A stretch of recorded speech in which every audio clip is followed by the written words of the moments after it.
Have you ever been faced with an exhaustive list of ideas wondering which ones to work on?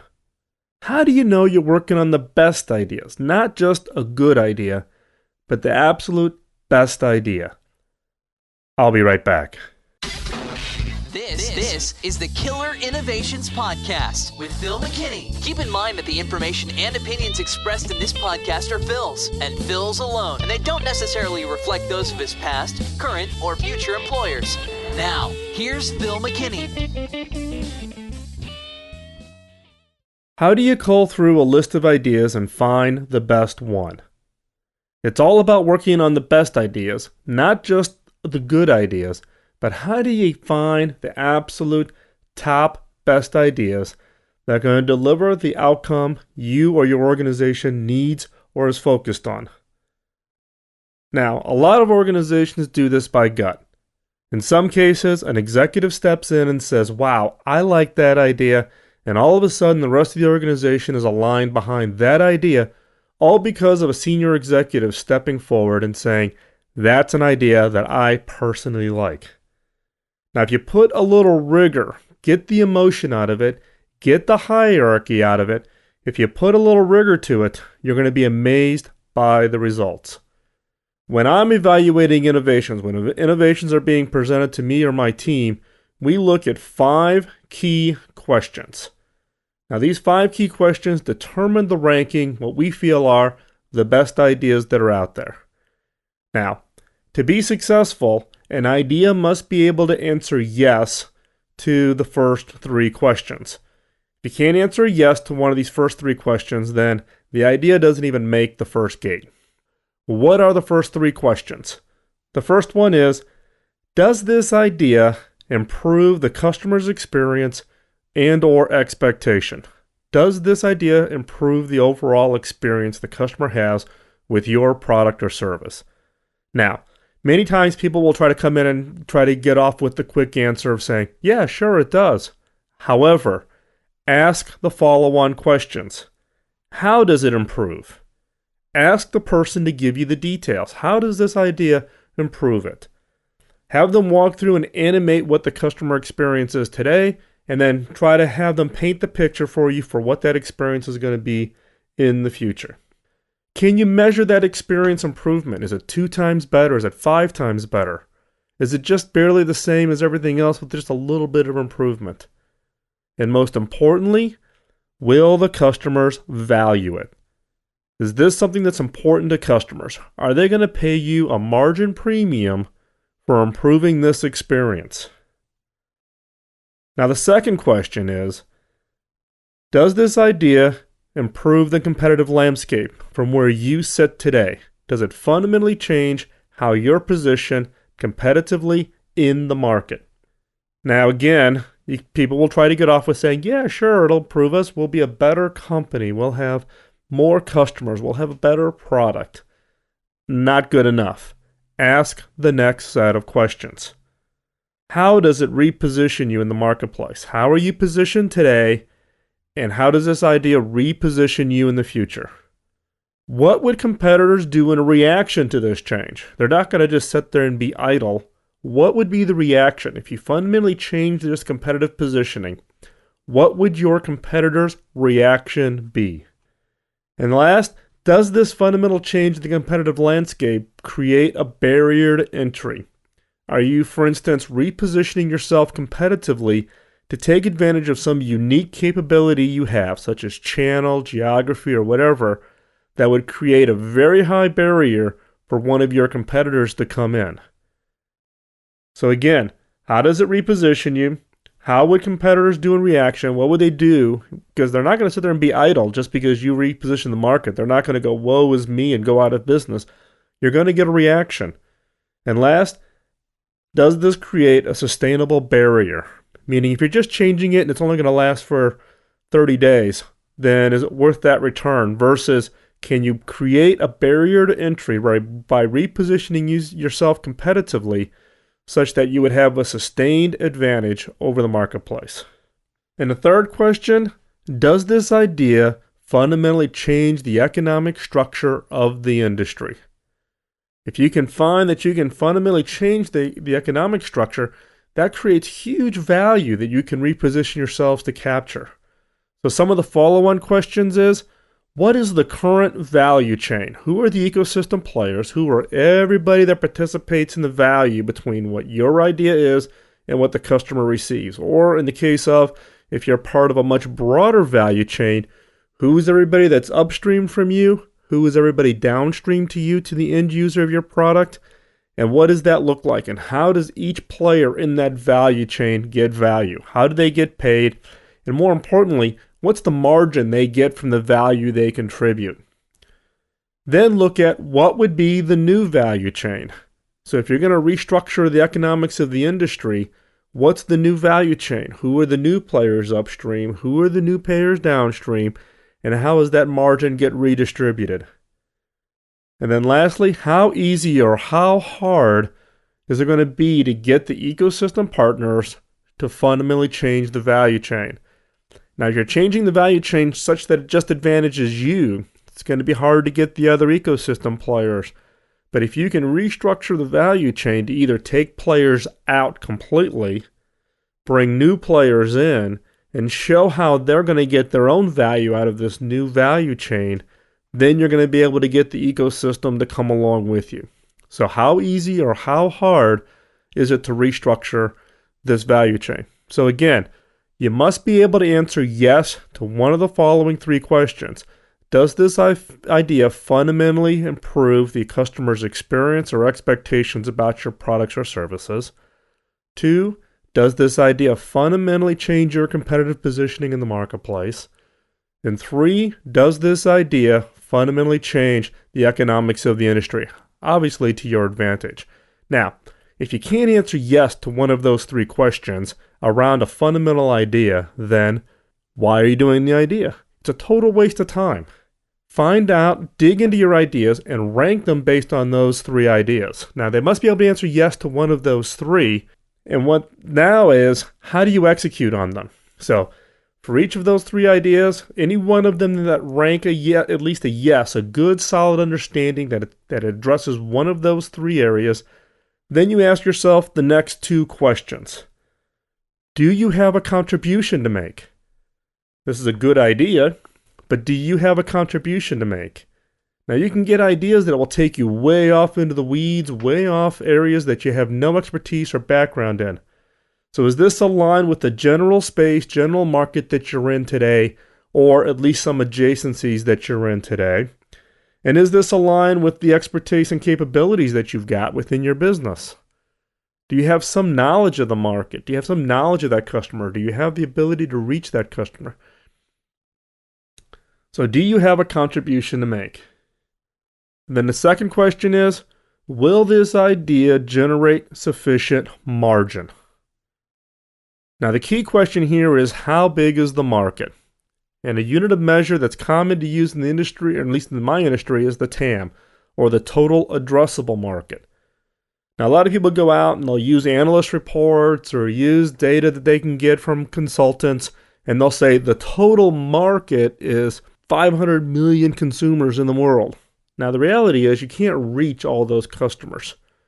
The total addressable market is what is realistically available for you to go after, you and your competitors. What is it that you can address, and then what percentage of that market are you going to grow into? So in this case, what is the total addressable market, and is it big enough? Is it big enough, depending on the size of your business, to be interesting? If you're going after a market that it's a niche of a niche of a niche, and there's only 100 customers in the world, then you may not be interested in that market. In some cases, you may, if each sale is $1 billion. But the reality is what is your market? Do you really understand what that total addressable market is? And then can you price the product to secure sufficient margin? Who else is in that market? How are they pricing? Do you have some unique advantage in creating something that's going to allow you to price it to attract customers in and yet generate sufficient margin? And then based on the total addressable market, based on what you can sell for and what your margin, are you going to get a sufficient margin return? Now, a little back of the envelope rule of thumb that I use is if you add up the total R&D cost to build a product, total R&D rolled up, over the life of a product. So let's say a product is going to last 5 years. So estimate out what your total R&D investment, including all your maintenance in R&D and new feature sets or whatever it is over 5 years. Add that number up. Then go back, look at your business model, and look at the total margin generated for that product. Total margin. And the way you make your decision on whether or not that's a good product or a good investment to make is you should be looking at a minimum of 3 to 5 times that return on your R&D costs for margin. Now, that's kind of a minimal bar. Now, in some industries, you may be looking at a bar that should be 20, 50, 100 times return on your R&D costs. Now, you obviously know you're a problem when your total margin return is less than your R&D costs, or if it's 1 to 2 times, you know you're not going to return sufficiently because of all the other costs beyond R&D to bring that product to market. So general rule, 3 to 5, more like 5 to 10, good product. North of 10, very good product. But in some industries, and this again, you need to look at your own metrics and figure this out, it may be 10 times. The key is come up with a quick rule of thumb that doesn't require someone to go off and create an entire business case for you to truly understand, can you price the product and are you going to get a sufficient return over the life of that product? Again, you must be able to answer yes to one of the first 3 questions. And then for the second 2 questions, you must be able to answer, do you have a contribution to make?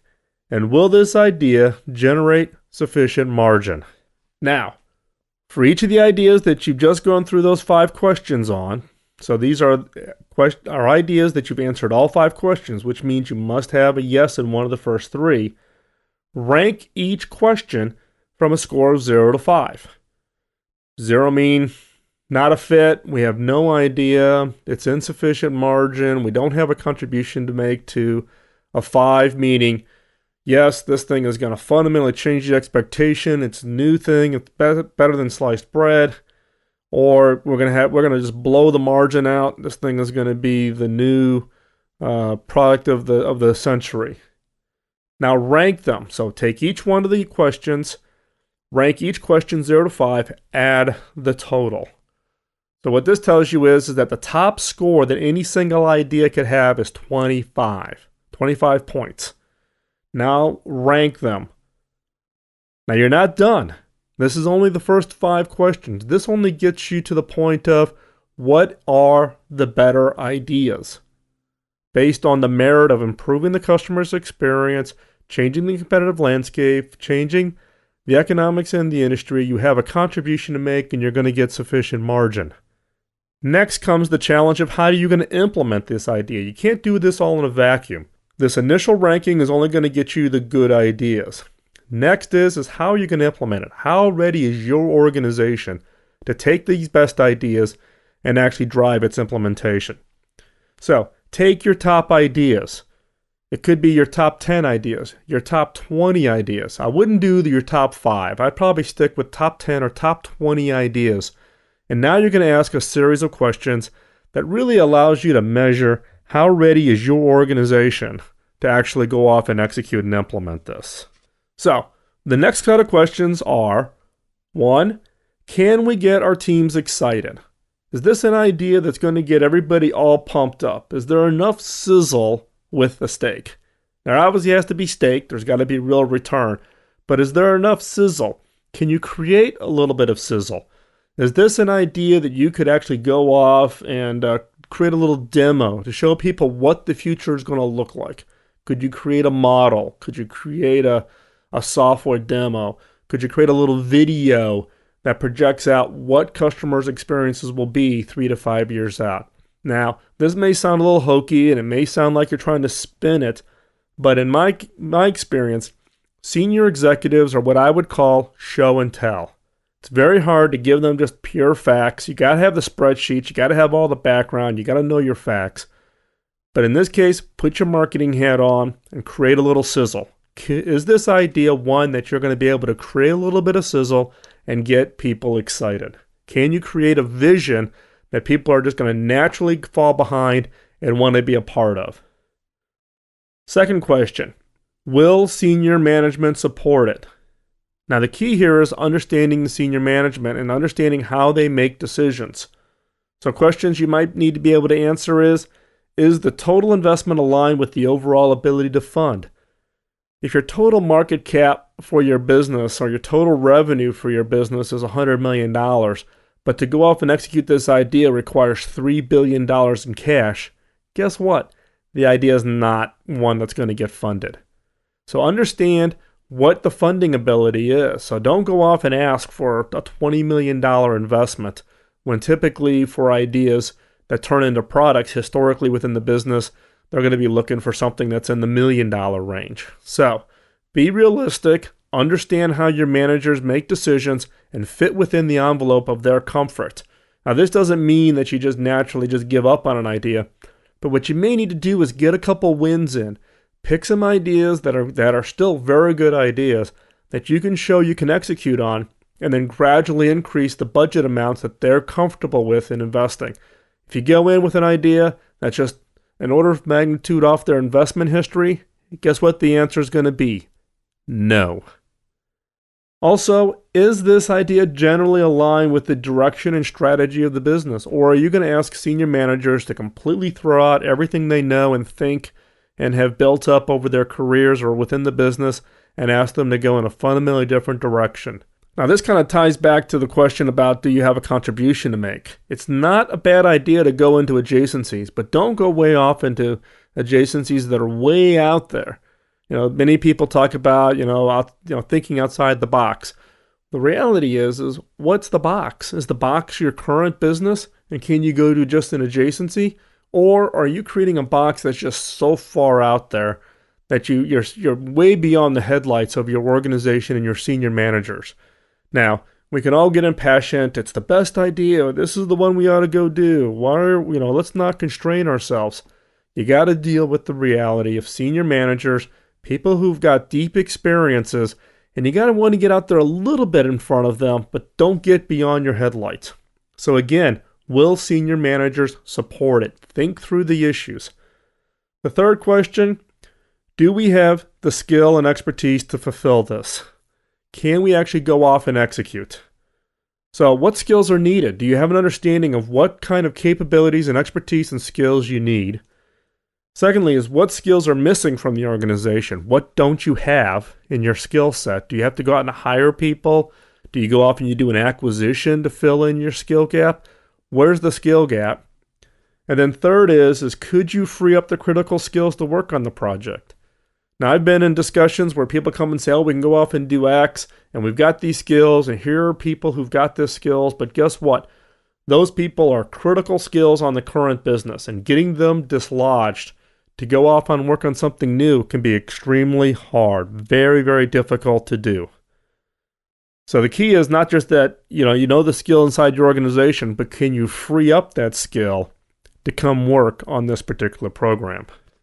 And the last question is can we access the customer's preferred channel? How do the customers buy? First of all, who is the customer? How do they currently purchase products or services or experiences today that fall into this category?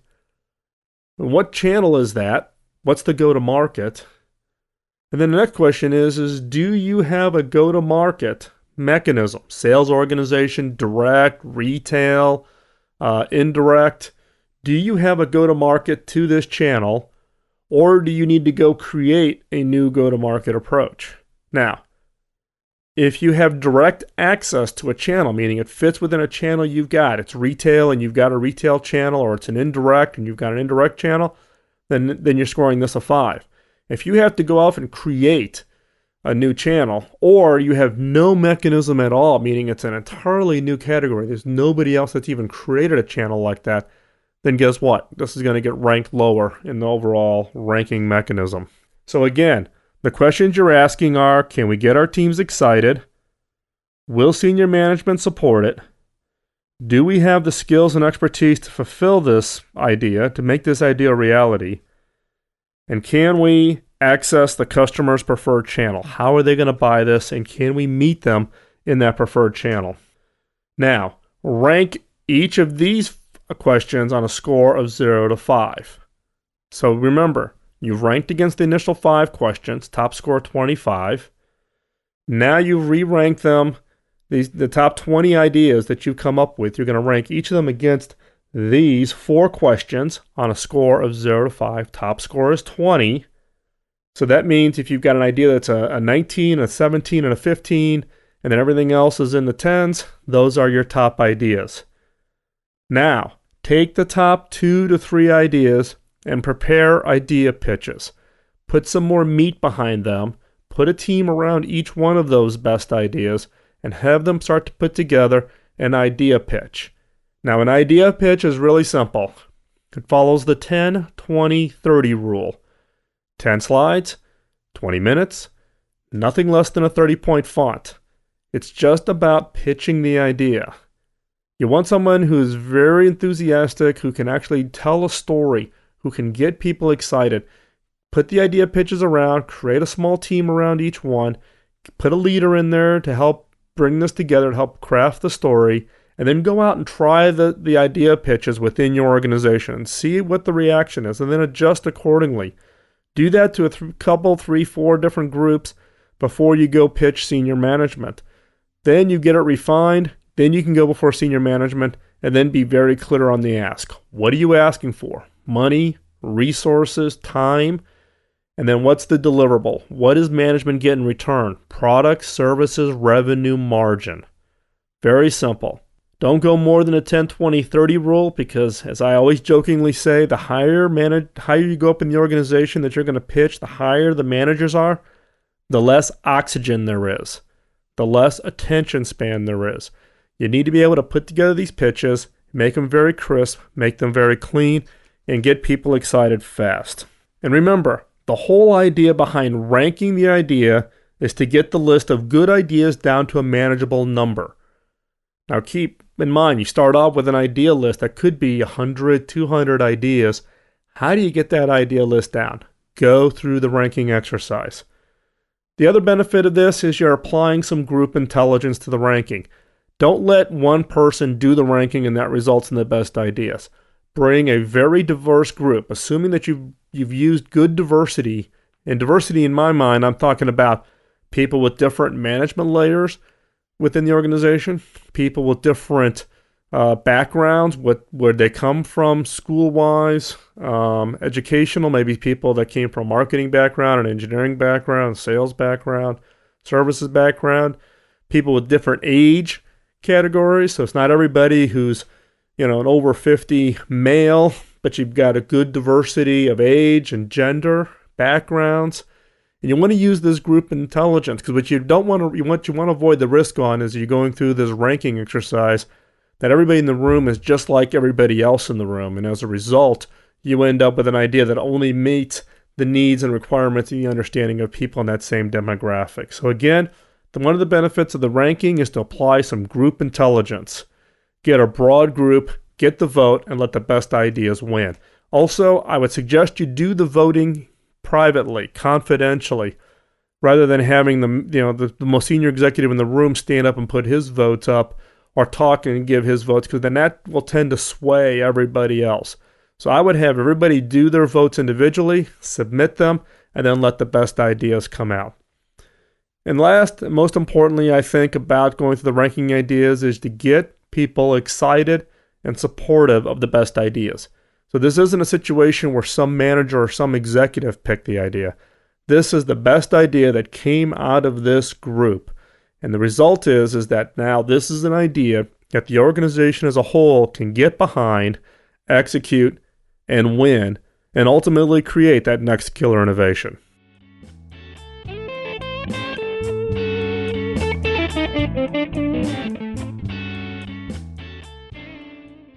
Thanks for listening to this week's podcast. This is the continuing series on the CD-ROM project for Killer Innovations. The end objective is to create a single CD that you can share with your organization, your staff members, your senior executives, to help give them a little bit of background on how the overall innovation process works and how the Killer Innovation methodology can be applied. Please send your feedback. You can send it by email to podcast@killerinnovations.com. You can also post your comments over at the blog and also at the show notes. So you can visit the blog over at philmckinney.com, or you can post it on those show notes at killerinnovations.com. Also, feel free to link up. You can link with me on Facebook, LinkedIn. Everything's under the podcast at killerinnovations.com. You can find me on Facebook appropriately. Please note that you're a listener. I get a lot of requests from LinkedIn, Facebook, and others. Please let me know that you're a listener, and then I'll accept your invite to connect our networks. Also, pay it forward. All I ask for if you get benefit out of this podcast is to pay it forward, just as I'm paying it forward to you from a mentor that I had earlier in my career who invested a lot of time in giving me good foundations, good schooling, good understanding, a broad set of expertise in my career that helped me get started. The only requirement he made on me was that I pay it forward. My way of paying it forward is this podcast. All I ask of you is to pay it forward to others.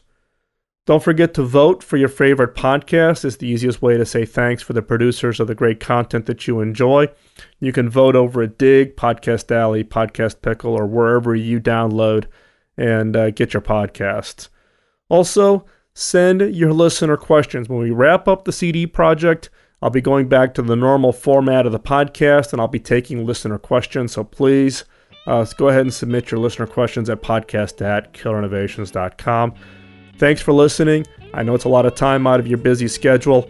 I'm trying to get back onto the regular schedule of putting out podcasts on a more regular schedule, so I apologize for these long delays between them, but stick with it. I do appreciate you taking the time. We'll talk to you real soon. Bye-bye.